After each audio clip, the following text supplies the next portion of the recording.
What up, what up, what up, what up, what up, peoples? This is DC, the Mad Lyrical Wolf, coming today to talk to you behind the scenes of my short film, The Swatter, part 2 from the dirt. Why did I do it? And all that good stuff like that. Let's go with part 1. If you didn't see part 1, you need to go on YouTube right now, Big Den Productions. Check out The Swatter. Now my other films on there, my short films. Slowly right now starting to do many more. And The Swatter part 1 is basically about mental illness. And swatting just, is a thing that people live in abandoned houses or houses that's not theirs legally. That's what a swatter is. And that just happens to be one of the things that this character does at the same time being unhoused, which is the new term for homeless. And he dealing with mental problems. The character kind of reminds you of Kanye West. I looked at it, and after I filmed it, I was like, yo, this character reminds me of Kanye West. He was supposed to been, from what I wrote it down, kept in the house a lot when he was little, didn't really go outside to play and everything like that. He just watched TV. And he watched TV so much, he started imitating the characters, being a class clown in school and stuff like that. But he was just doing it for attention, basically. For attention, and he started to believe that he was these characters that he grew up watching since he was little. And it caused mental health for him. And he couldn't live in a regular society. He couldn't work at jobs or nothing like that because he didn't fit in. He had all types of mental disorders. This character that I created, Tourette's, he had a tick when you just say random stuff. That's what he got from watching the TV. I ain't do more research of the Tourette's disease, but I know it's a tick that people have. It's an uncontrollable tick, and they just say stuff they can't control. Depression. He had signs of dementia. I mean, not dementia. I'm sorry. That's what a lot of older people get. He had a lot of signs of bipolar, schizophrenia, stuff, hearing voices, and you need to go and check out part 1 of The Swatter. He's living in this abandoned bathroom, basically, house that I found in Germantown. I was riding, doing work with my dad, and I'm like, yo, I came across this abandoned place. It was on a corner. I was like, yo, this would be a perfect spot for the Swatter joint that I'm doing. I put the bats, the digital joint of the bats in the background. Try to make it like a horror movie. Dedicated it to Robin Williams because he was like a lot of mental problems himself. That was one of the people that I could relate to for far as the character goes, and I dedicated it to him at the end. But that's enough of the Swatter 1. Let's get into the Swatter 2 from the dirt. I wanted to show how this in particular dude got mentally ill, how he became on the streets, unhoused, and where the mental illness came from and everything like that. He was a former mental patient. I forgot to tell you that. I say it on the screen in the Swatter part 1. I wanted to focus on his time at the mental hospital. And that's what part 2 from the dirt is about. His time at the mental hospital. And I focus a lot talking about how when I was little and left in front of the TV and not really getting attention from my mom or my 2 older sisters, which was all fabricated. None of it was real. And I focus a lot on that for the story. Episcopal Hospital, I chose that because that's the hospital I was actually born, and I incorporate that in the story. I supposed to move from West Philly to North, which was actually in real life, it was the other way around. But I chose Episcopal Hospital because that was the place I was born, and they in real life, actually in 2020, they did convert it over to a mental hospital, and a lot of people was committing suicide and stuff like that. So I just decided to incorporate that in the story and have me be one of those mental patients of 2020, which is a couple years ago. That ain't that long ago. And my mom, like I said in the story, she sent me there when the shit hit the fan, when she caught me on the roof, which is, like I said, made up part of the story. She caught me on the roof butt naked, supposed to have been smoking some wet, and she took me to this place, this Episcopal Hospital, I was already getting a check and stuff, but she thought it was like I really needed help, and she took me there. And once the hospital closed down, that's when I became a swatter because I had nowhere to go at. And I wanted to focus on that my time at the hospital. And I had two different ideas. I was going to actually talk to a doctor. I was going to have somebody play the doctor. I was going to go back and forth with the camera, the cut scenes, cut that idea out. Then I actually was going to have the doctor talk behind the camera, and I was going to interact with the voice. Most likely I was going to do the voice of the doctor. Excuse me. But I cut that idea out. I went with the original idea, which was going with what I did on part one. Interacting right now when I'm doing with you one-on-one with the camera. Like talking to you, having a conversation with the audience. So I did that, and I liked that idea, so I did that same concept in part two, From the Dirt. And it's called From the Dirt because it's talking about being from rock bottom, starting from the rock bottom. We all in life hit rock bottom. And people who never hit rock bottom, they go through a lot of depression and suicide because they never been there. But people that started from the bottom, they appreciate life and appreciate things they get because of that reason. Like when the stock markets crashed in 1920s, you had millionaires and people who were born with silver spoons in their mouth committing suicide or falling out windows because they never went through hardships in their life. And that's what rock bottom, From the Dirt is all about. Starting from the essence. And also, I got inspired to do part two. I take a little bit from one of my favorite movies, which is The One Who Flew Over the Cuckoo's Nest. He retired now, but with Jack Nicholson. He played a dude who was going to jail for a crime that he did. And the way he got out the crime was he pretended he was crazy. And this movie has a lot of stars in it, man. Danny DeVito, Christopher Lloyd is in this joint. A lot of other people, Anthony Hall, I think, is in this joint. It's a lot of people, man, that's in this movie. And that's his time, playing crazy in the mental hospital. So I give a little tribute to that in the beginning when I first go into the hospital, per se. When I post to go to the hospital, I just show a picture of it real quick on the 2020 picture of the crisis center, and then I got access to a kitchen. I'm just going to keep it as that. I use that as the kitchen of the mental hospital, and I say before everything started, I say it's showtime, and I use that as like making you feel like, is this all made up? Is this character pretending to do this stuff? Is he pretending to be crazy?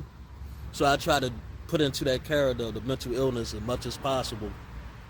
And the Showtime, just a little reference to that movie, kind of make the audience think like, this dude really crazy, got mental problems, or his mom left and she went to Alaska and he ain't gonna know how to be on his own. So what type of scheme or scam he gonna do to have other people taking care of him and getting attention? Just like in high school and junior high and elementary, this character, he never got attention at home, so he was like the class clown and everything on purpose, and he did it to get attention. And he did the same thing in the mental hospital as well. So that just, to give you a little insight, directors, we all do the little inside things that we do to see if people going to catch on to it. But I love doing the Squatter Part 2, man, doing the characters and talking about the mental illness, and try to make it believable as possible. That's why I keep saying everything was fabricated. Everything was not real. I want people to watch this and be like, damn, then he actually went through all that as a youngster. And if you do believe all this stuff had happened, I did my job. Hollywood, fuck y'all. You independent filmmakers and all that, holla at your boy. Anybody that needs somebody to play a mental crazy person, get your hand out my pocket. Holla at your boy.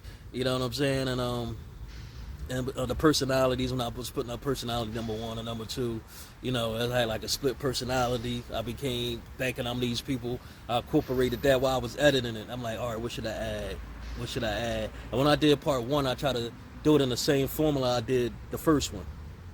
And a real important thing too, before I end this, I like to say why I did what I did, to put the music in it that I did, real dramatic music, to give it that little creative feel, you know what I mean, social conscious feel.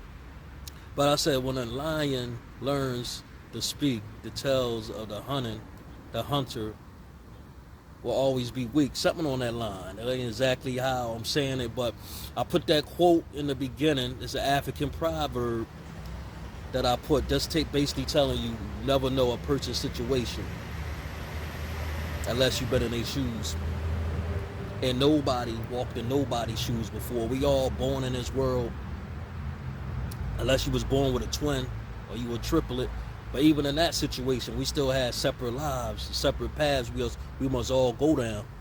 Nobody lived nobody else's life. So I'm putting you into the shoes of somebody that's mentally challenged and unhoused and a swatter. That's a lot to swallow. A lot to swallow. And you never know what people going through, man, and they talking to themselves, walking down the street. You see that person talking to themselves about crazy stuff, about politics, about religion. Like I always say, get your hand out of my pocket. I took that from People Don't Know, the Malcolm X movie. That was one of the things that one of his assassins did to him.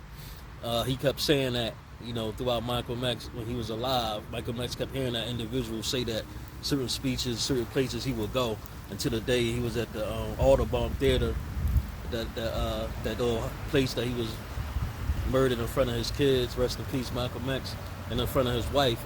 Person got up and said that, and then threw the bomb, and that was it. But anyway, I took that. That's why I kept saying that all the time. And you never know what people's going through in their mind. They had nobody to talk to. So when you don't have nobody to talk to, what you think will happen? Mental illness comes in when you don't have nobody to talk to. And it was one particular part, man, I put in a movie that I wanted to show in the film when I was at the lunchroom table, and I'm talking to imaginary people. Well, the people was actually supposed to have been in the room with me, but at the same time, there's imaginary because you never seen them. And even though it wasn't nobody really in the movie, folks, so they actually was imaginary. But I was just trying to make a point that nobody is listening to you in life. You come in this world alone. You have people that's listeners. That's why we got psychologists and social workers and all that.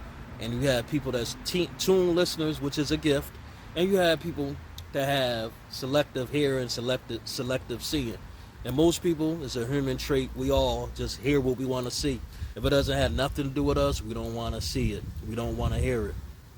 And that's the point that I was trying to make. That even in a regular, like people like, we could say normal people, because what's really normal, to be honest.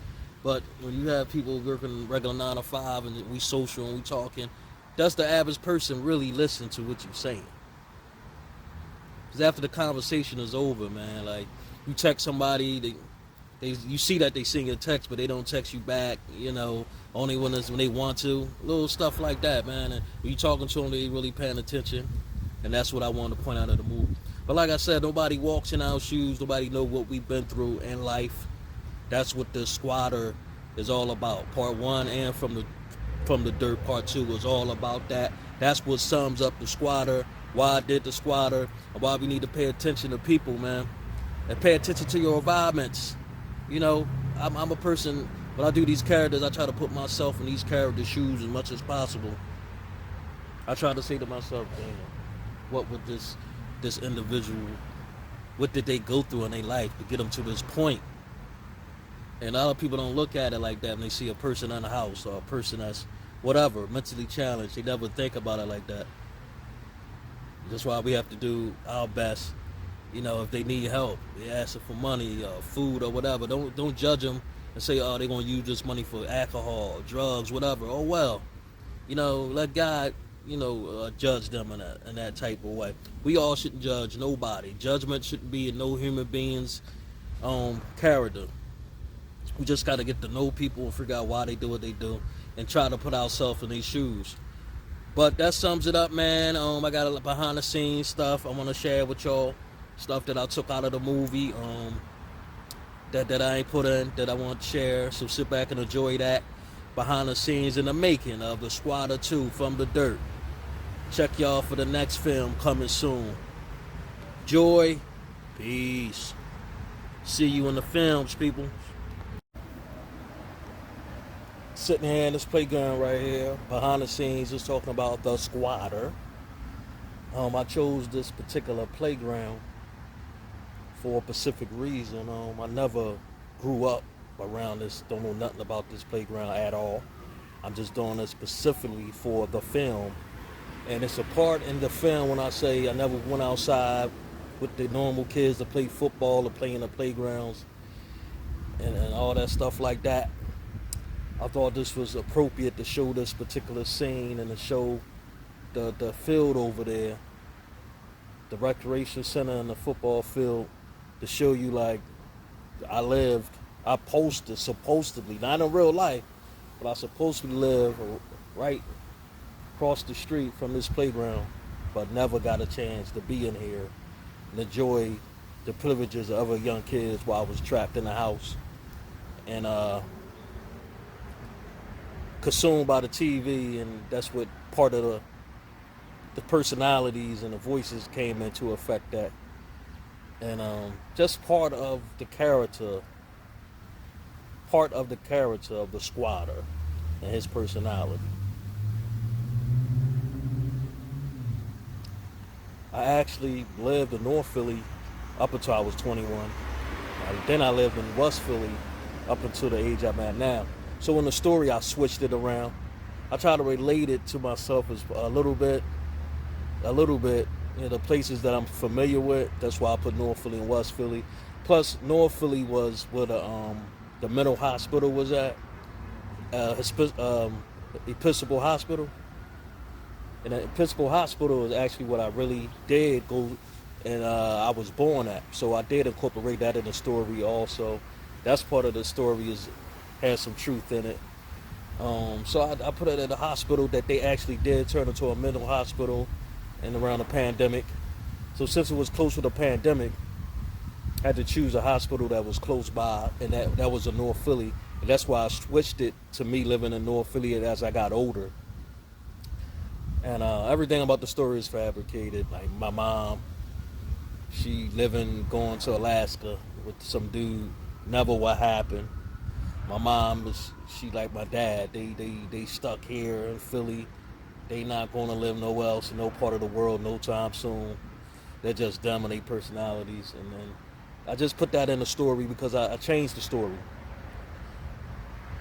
I had made it in the first story that I put together. I said that my mom passed away of cancer, and then I went to edit the video. I'm about to put it out, and then my mom had a big scare. She had to get an operation, which her bowels was twisted, and me and my brother talked to the doctor, and he said it was a 50-50 chance of her surviving. So when they told me that, my mom went through the surgery successful. As we speak, she's doing okay. I gotta talk to her and see how she's doing. I couldn't regret, editing that film and looking at it later, knowing that she didn't pass away from cancer. It was totally fabricated, but just the fact that she passed away recently, I probably couldn't watch that film ever after that. And that's the same thing with actors who gotta portray parents passing away, and then later on they watch it, then their parents do pass away. That's just part of the acting world. But I said, no, I gotta take that out of there. I don't want to jinx nothing like that. So I just made it like she went to live out of Philly somewhere else. And big reason why I changed that story like that. I wasn't putting nothing into the universe that shouldn't be in the universe. So, that's one of the big reasons I changed that. This right here was separated. This is a gloomy day. It was just raining a few hours ago. Real gloomy day that I'm coming out here to do this. About to get in the house before it start raining again. It was separate. This scene is actually separate from the scene that I did in the film where I'm outside. I'm talking about my mom moving to Alaska. Not sure the outside of this recreational center across from Overbrook School. That's over there in the cut. That's all separate. So 2 separate days behind the scenes of the squatter. You know what I mean? Why did I choose Overbrook High School for this short film? Because it's like the most popular high school in this neighborhood. And when you think about Overbrook High School, when you mention Overbrook High School, you automatically think of Will Smith.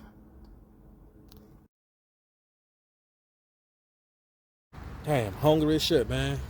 Need something to eat. Fuck. I ain't really eat all day, man. Where I can go and ask for some money or get somebody to buy me something. I don't know, man. I don't know.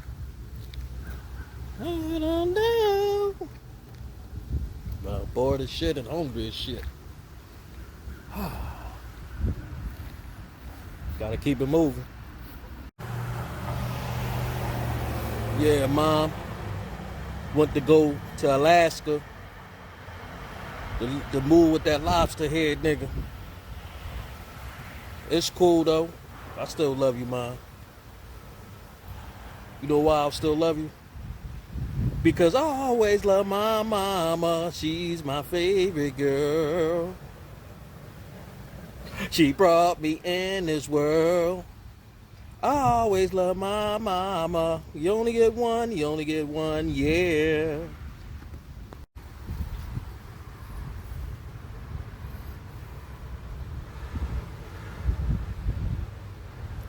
I keep hearing footsteps, baby, in the dark, in the dark. Ozzy Brothers shit, right here in front of this tree. Hope nobody don't see me. Had to take a piss. That's what you do when you don't got no house, as they may call it. They call us swatters, but it is what it is, man. Give it whatever name you want. I'm free. Don't have to pay no bills and shit like you fools have to do. No rent, all that other fucking shit, state taxes and all that shit. This fucking street is mine. These abandoned houses, people, when they leave, can't pay their rent no more. Can't keep the houses up no more. Them places is mine. But right now, just got finished taking an 8-ball piss. Woo! I needed that.